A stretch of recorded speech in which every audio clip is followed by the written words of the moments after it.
Hello!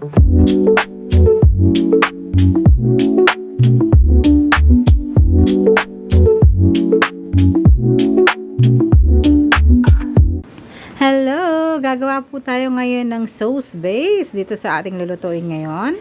Naglagay lang ako ng arena or flour. Nilagyan natin ng tubig. Kaukawin natin siya ng ganyan para yung mga namumuo ay matanggal. So bago natin siya isasalang sa banayad na apoy. Yung pong gagawin ko, ito ay gagamitin natin sa paggawa ng ating dish ngayon. So, ito ay mahalaga. Halu-haluin natin siya ng ganyan. So, hanggang malapot siya. Kagaya ng paggawa ng pandikit. So, ganon ang gagawin natin dyan. So, ito ay napaka-healthy. Ito yung mga sauce base para maging sticky ang ating lulutuin ngayon for today. So, ito. So, better watch out sa aking gagawin ngayon. Ito ay napakasimple lang. Ayan, maging heavy na siya. Mararamdaman nyo na heavy na siya. Ayan, makikita nyo. Ayan, nagdikit-dikit na sa show. Ayan, ganyan ang itsura niya. So, ayan, ayan lang natin siya. Ngayon, bumili pala ako ng mga Korean radish. Ayan, kailangan luya. Ayan, patis. Kailangan din natin ng mga asin. Ayan, lahat natin yan. Makikita nyo mga ingredients na yan. So, hiniwa-hiwa ko ng ganito ang ating radish. Ng ganyang kaitsura. Siyempre, lalagyan natin siya ng asin. Ibababa natin sa asin para ma-fermented yung niya.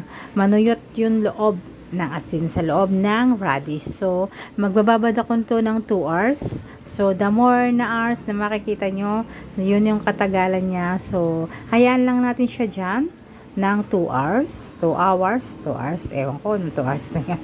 Basta masakit yung lalamunan ko ngayon, kaya pinipilit ko ngayon pa. So, set aside natin muna siya. So, habang ginagawa natin yan, maghihiwa na tayo ng ating white onion, ang ating luya, ang ating, yung onion ring ba yun? Hindi, onion leaves, ayan, garlic, ayan. After 2 hours na yan, na natin, huhugasan po natin siya para hindi po siya maalat.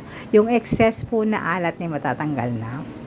Makikita niyo po dun sa radish niya na magiging para siyang nanuot dun sa loob yung kanyang may lasa po talaga siya sa loob. So, nilagay ko na ang aking onion na hiniwa-hiwa. Mag-uumpisa na tayong maglagay ng ating mga ingredients. So, panoorin niyo lang mahigit. Napakadali lang to.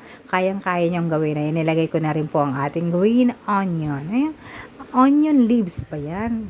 Nakakalimutan ko yung pangalan niya. So, yun na lang. Basta makikita nyo doon yan sa palengke. Ayan, yung ginawa ko kanina, giniling ko po yung, yung aking onion na konti, tsaka yung luya, garlic, ayan. Tsaka yung, kanina, yung arena na inano ko, yan, nilagay ko kaya naging sticky siya. So, inano ko sa blender, naging ganyan. So, ito yung magaging nating sauce base. Pagiging sauce base siya. Ba't mali-mali ako ngayong araw na ito? Ayan, ayan. So, ayan ang tsura niya. So, lalagyan ko siya ng 2 tablespoon of white sugar. Siyempre, kailangan din natin ng chili flakes. Papanghang yan. So, yung lasa nito ay mag-ano sila sa gitna, may matamis siya ng konti, na may manghang, ganun yung panglasa niya. So, halo-haloin niya lang ng ganon. So, eto na yung kalabasan, napakasimple lang na side dish. Ayan, Korean side dish po yan. Ayan, tawag niyan ay radish kimchi, na ito po ay traditional din po sa kanilang mga pagkain. So, ayan, I hope you like it. Kung kayo ay naging yung nagtitrigger, gusto nyo kumain ng ito, craving, ayan, napakadali lang po dito sa aking vlog. Makikita nyo ang iba't ibang klaseng pagkain at lutuin ng Korean. So, ayan, I hope you like it.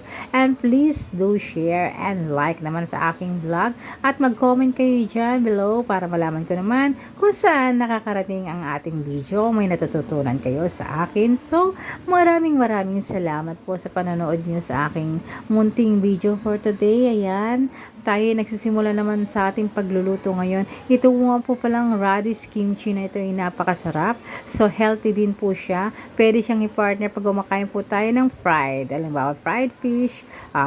Basta makita niya. So, thank you so much. Babush!